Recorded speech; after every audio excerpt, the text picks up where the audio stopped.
समझ में आता है कि माजी से शादी हुई थी, अबू बकर से शादी हुई थी, ससुर से हुई थी या फिर उनके बेटी को भी नहीं छोड़ते, अपने बेटी के भी साथ तो वही गलत काम करते थे।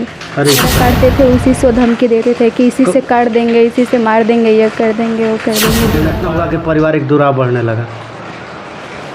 वो बस एक महीने के अंदर में वो चले गए और ससुर जो है वो गलत मेरे साथ व्यवहार बनाते थे। गलत व्यवहार बनाते थे? हाँ। कि प्रयास कर रहे थे? नहीं, बनाते थे। बनाते थे? यस और तुम अटेम्प्ट कर रही थी और तुमने प्रतिरोध किया उसका? Yes sir. विरोध किया? यस तो सर। उसके बाद क्या हुआ? वो बस मेरे साथ गलत करते थे। जब माना करने के बाद वो धमकी देने लगते थे, जिसे वो पाड़ा वगैरह काटते थे, उसी से वो धमकी देते थे कि इसी से काट देंगे, इसी से मार देंगे, ये कर देंगे, वो कर देंगे। मैंने पाड़ा वाला हथियार? Yes sir. अच्छा ये बताओ कि वो धमकी किस प्रकार का, तुमको जान से मारना है या कुछ और प्रकार का धमकी? नहीं, जान से मारने की धमकी देते थे कि किसी से तुम कुछ कहोगी तो मार देंगे? हाँ। घर पे मम्मी से बात भी नहीं करने देते थे, किसी से भी नहीं बात करने देते थे। अच्छा अच्छा। और फ़ोन भी ले लिए थे मेरा, छीन लिए थे और मेरे साथ गलत बहुत करते थे, गलत व्यवहार भी करते थे। ये कलयुगी ससुर पर ये बहू है जिसकी 2019 में शादी होती है। शादी के बाद जाती है, उसके बाद इसके हस्बैंड जो हैं कुछ दिनों तक रहने के बाद बाहर चले जाते हैं, सही है?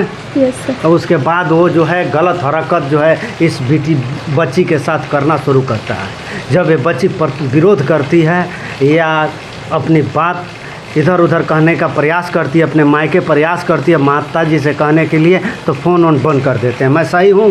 Yes sir. फ़ोन ले लेते हैं ना? हाँ।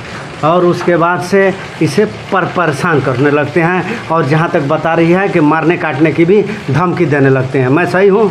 ये अब जो कह रही हैं आप वही बात है ना? Yes sir. बाबू आप कहाँ तक पढ़े हो? Sir high school. High school पढ़े। आपको कानून का ज्ञान नहीं है कि अगर कोई ऐसा करता है तो हमको दरवाज़ा खटखटाना चाहिए था उसी समय? सर उसके घर वाले भी तो वैसे ही है ना, दरवाज़ा खटखटाने के बावजूद भी वो लोग कोई सुनवाई नहीं करते हैं। उसके घर के भी? Yes sir. ये बोल रही है कि मतलब हम दरवाज़ा जैसे पुलिस को खटखटाए हैं, लेकिन पुलिस हमारे सुनवाई नहीं की। जैसे हमने 4 बार दरखास्त दे चुके हैं। हाँ बोलो। हाँ है ना, लेकिन हमारा एक भी पुलिस बात नहीं सुनी। हमने बीमारी से लेकर हमने मन में मतलब रख कर हम सो गए, हम चुप हो गए। हम उसके बाद हम थाने पर तौबा कर दिए कि हम थाने पर नहीं जाएंगे। उस समय शिकायत दी और शिकायत देने के बाद उनकी सुनवाई नहीं हुई और उस बात को चुप कर गया, रोक ली। क्या सही है बाबू? नहीं है तो अपनी बात रखो जो कहना। हाँ सही है। यही सही है। उसके बाद क्या हुआ बताओ, जो घटना घटी है तुम्हारे साथ, डरो मत। तो ये बताइए बीच में जब तनाव बढ़ा तो परिवार वाले मान मनोबल नहीं किए कि समझे ऐसा वैसा किया जाए, ये बहू है इसको रखा जाए या कायदे से? नहीं, कुछ नहीं? कुछ भी नहीं। उसके बाद ऐसा कहा जाता है कि पति आपको अपने साथ बाहर लेकर जाता है? नहीं, जब मैंने उनकी खोज की कि वो कहाँ रहते हैं कहाँ नहीं रहते हैं, जब वो मैं बकर से बात की। बकर कौन है? बकर वो ससुर है। बकर उसका नाम में प्रधान लगा हुआ है, बकर प्रधान? नहीं, उनका नाम है अबू बकर प्रधान। पूर्व प्रधान है, पहले के प्रधान रह चुके हैं। प्रधान रह चुके हैं। यस। और बहू बेटियां बहू नहीं पहचानते हैं? चलिए नहीं ना। सिर्फ वो बहू कैसे पहचानेंगे जब अपना बेटी को भी नहीं छोड़ते, अपने बेटी के भी साथ तो वही गलत काम करते थे। अरे साला, ये घोर कलयुग ससुर की बात बता रही है कि यहाँ तक कि वो इतना नेचर का गिरा हुआ आदमी है, गिरा हुआ हो सकता है। ये आरोप लग रहा है, यह घटना घटी है। ये बच्ची जो बता रहे हृदय विदारक है कि जो ससुर बाप के बराबर होता है, वह ससुर जो हमारी सभ्यता में मांग ढकता है, वो इसके साथ अनैतिक संबंध बनाता है, संबंध बनाता है। Yes sir. अब इस पीड़ित को न्याय के लिए दर दर भटकना पड़ता है। में आप पूछेंगे किसी से भी बड़ी बहू के बारे में उनकी, तो उनकी बड़ी बहू मायके रहती है पूरे इनकी डर से। उसको भी 2-4 बार इसके साथ भी गलत कर देंगे। हाँ, कर दिए हैं। कर नहीं देंगे, कर दिए हैं। कितने चरित्र के गिरे? हाँ, फिर वो अपनी भगनी के पोस्ट के भी शादी की है। भगनी से अपने माझी की साझी लड़का है उसे शादी की है, उसके साथ भी ऐसे ही हरकत की है। तो वो जवाब तिलाक करके वो उसका भाई हैदराबाद शादी कर दिया। हैदराबाद रहते हैं लोग, वो लोग शादी कर दिए। ये अबू बकर प्रधान भी रहे हैं। हाँ, पिछला पता नहीं 10 साल 15 साल पहले प्रधान थे वो। ऐसे ही लोग प्रधान हुए।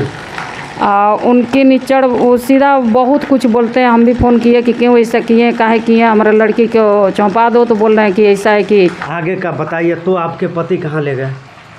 वो हैदराबाद भी लेकर जाने के बाद वही काम करते थे। क्या करता था वहाँ पति आपका? वो 12 बजे 1 बजे किसी को भी फ़ोन लगा कर दे देते थे बात करने के लिए। अच्छा, किसी और लड़के से? Yes sir. तुम्हारे साथ? हाँ, मेरे की से बात बात करो। करने के लिए, हाँ ज़बरदस्ती। और पी भी वो बहुत ज़्यादा पीते थे और रूम पे भी 2-4 लड़कों को लेकर आते थे, अनाप शनाप बोलते थे। दारू पीता था वो लड़का? Yes sir. पीता भी है? पीते भी हैं।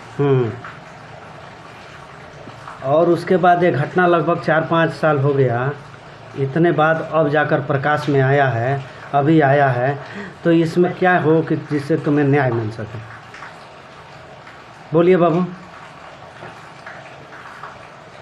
ये इस समय की ये बेटी जो है इतनी संकुचित हो चुकी है कि अपने लिए न्याय की भी मांग अभी करने में असहज हमारे भाई के साथ हाँ। वो लोग कुछ भी धमकी दे रहे हैं, कुछ भी जान मार देंगे, कुछ भी कर देंगे सब। इसीलिए ये डर रही है। इसी डर से हम लोग भी बीच में फिर खोद मतलब हम डरेंगे तो नहीं, अब तो नहीं डरेंगे। अब जान रहे हैं, अब जाए, अब कोई थी नहीं। अब जो भी कोई भी कुछ होगा तो इसके जिम्मेदार बक्कर होंगे। हाँ। समझ में आता है कि माजी से शादी हुई थी, अबू बकर से शादी हुई थी, ससुर से हुई थी या फिर उनके लड़के से। हमको यही नहीं समझ में आता कि शादी हुई किससे है। अब ये लड़की सवाल कर रही है कि मेरी शादी माजिद है ना नाम, माजिद से हुई या अबू बकर उनके पिताजी से हुई, तथाकथित जो पिताजी हैं उनसे हुई। वो दोनों का संबंध अब आप सोच सकते हैं कि किस तरह का घिनौना संबंध रहा है कि लड़की बच्ची जो है लगातार सवाल उठा रही है। और इस पीड़िता की बात जो है हालांकि कानून तक तो पहुंच चुकी है, दर्ज हो चुकी है, लेकिन आगे न्याय कैसे मिलेगा, किस तरह से उन लोगों कानून के दायरे में ला करके खड़ा करे कानून और इस बच्ची को न्याय मिले, यह हम